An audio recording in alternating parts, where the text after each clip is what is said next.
Maintenant, je voudrais voir avec vous la deuxième station du chemin de croix. Nous avons commencé la semaine dernière la première station. La deuxième station s'intitule « Jésus est chargé de sa croix ». Donc, quand nous prions la deuxième station, il est annoncé « Jésus est chargé de sa croix ». Et Jésus porte un morceau de bois sur lequel il sera mis à mort. Un peu comme un condamné est forcé de porter l'arme par laquelle il sera tué. Imaginez-vous, dans une prison, on va mettre quelqu'un à mort, on lui demande de tenir et de porter l'arme par laquelle il sera mis à mort. La croix de Jésus pesait à peu près 80 kilos. Il devait porter sur presque 600 mètres. Assoiffé, affamé et sous un soleil, une chaleur torride. Sous le coup de fouet et dans l'insulte de la foule. C'est dans ce contexte que Jésus doit se charger de sa croix. C'est donc pas seulement de porter quelque chose de lourd. C'est déjà difficile de porter 80 kilos et de marcher 600 mètres. Avec 80 kilos, c'est déjà difficile quand on a plus de 30 ans. Mais il faut porter cela et affronter la haine de tous ceux qui sont en face de nous. Il faut porter cela avec la faim, la soif et sous le coup de fouet. Cette croix de Jésus représente, pour ceux qui la lui font porter, un geste de punition, d'humiliation, afin de le ridiculiser devant la foule qui parfois l'a adulé.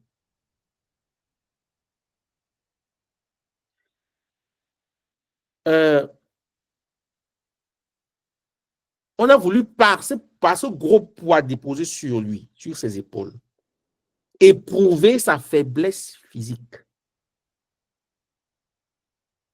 Que son état d'épuisement alimente les railleries et la moquerie. C'est pour cela qu'on dépose sur sa croix, sur son épaule, quelque chose d'aussi lourd. Ça, c'est la raison pour laquelle les gens déposent sur lui cette croix. Mais ce n'est pas la raison pour laquelle Jésus, lui, porte cette croix. Pour Jésus, il porte sur son épaule le prix de l'amour de chaque homme.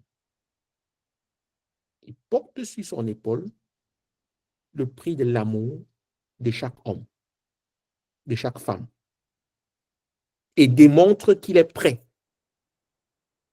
à endurer ce qu'il est prêt à endurer pour libérer ces personnes-là du fardeau de la culpabilité, des péchés et de la mort qui s'abat sur eux.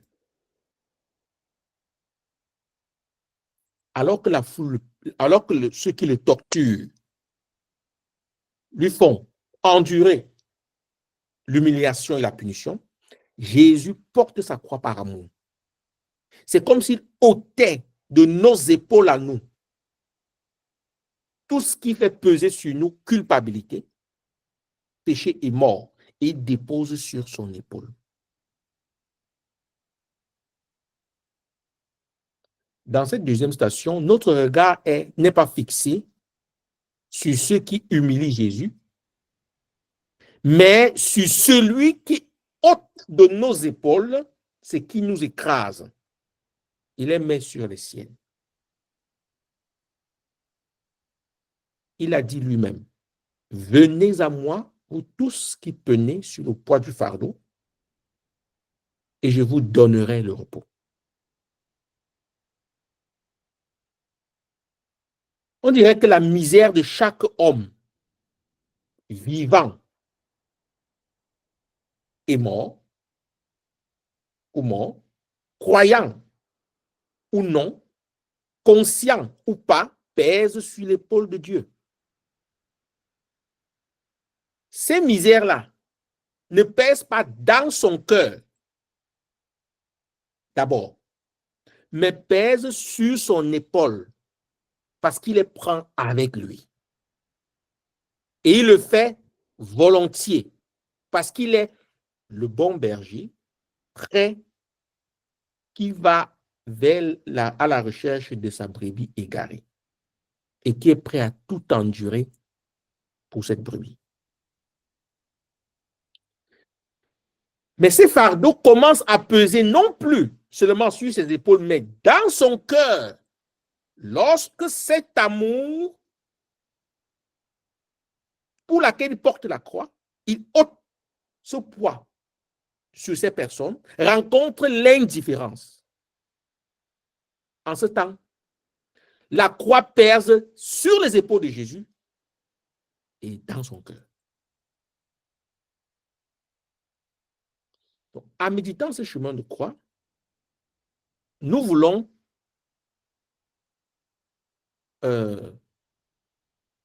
épargner au Seigneur la souffrance qu'il ressent à cause de nos indifférences. L'indifférence face à son amour. Le principe de l'amour est que quand il rencontre l'indifférence, il génère la souffrance. Même dans l'être de Dieu, même de la part de Dieu. Donc, le cœur de Jésus est chargé de la croix lorsque nous lui donnons de l'indifférence. Jésus a porté sa croix et il nous demande, nous aussi, de porter la nôtre. Il dit d'ailleurs qu'on ne peut pas être son disciple si on n'accepte pas de porter sa croix. C'est quelque chose, c'est un message qu'il faut bien faire résonner dans nos cœurs aujourd'hui. Nous qui vivons dans un monde où il y a de la quête à plus de confort, à moins d'efforts, à plus de facilité. C'est un message qui doit nous réveiller du venin du confort. Lorsque Jésus nous dit, pour être son disciple, il faut accepter sa croix, la porter et se mettre à sa suite. Lorsque nous voyons Jésus porter sa croix pour nous, nous pouvons nous demander si nous sommes prêts à porter la nôtre par amour pour lui. En acceptant de porter notre croix, nous acceptons de lui ressembler et de faire comme lui, c'est-à-dire de payer le prix de l'amour de Dieu pour les hommes.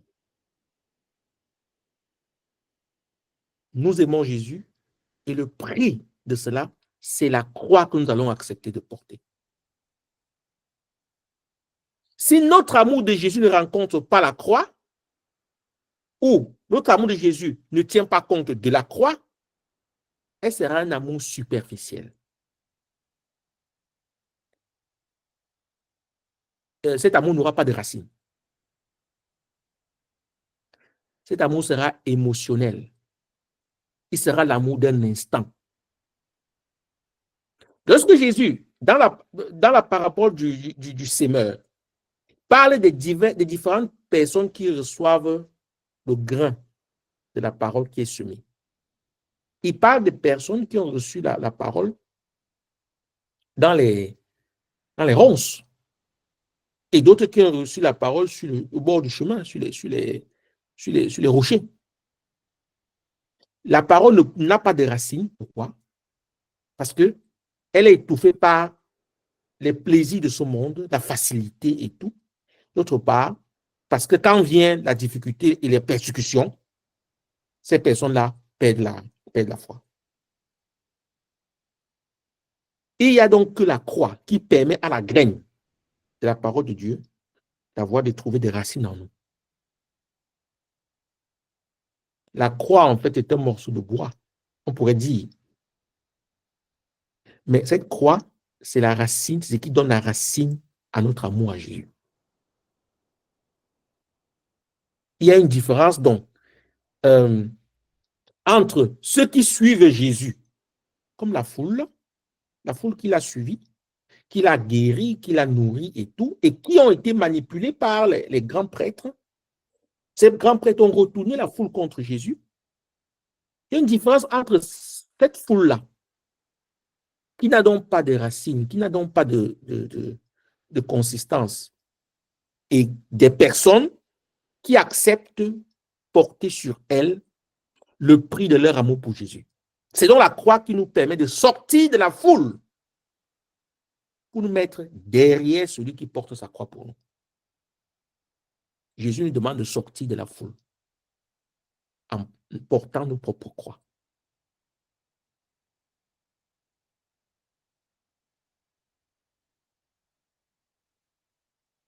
C'est la croix, c'est par la croix que Jésus construit en nous le sanctuaire de sa présence. Notre intimité avec lui grandit à travers la croix que nous portons par amour pour lui. On dirait aujourd'hui, pour prendre une image que tout le monde peut comprendre, la croix augmente le réseau entre Jésus et nous. Lorsqu'une vie n'a pas de croix, elle a un réseau faible.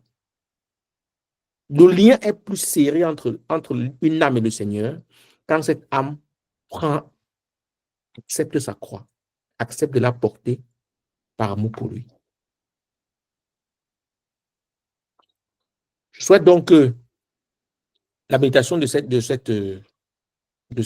deuxième station, chemin de croix, nous aide à grandir dans l'amour du Seigneur qui a tout donné pour nous et qui s'est donné lui-même pour nous.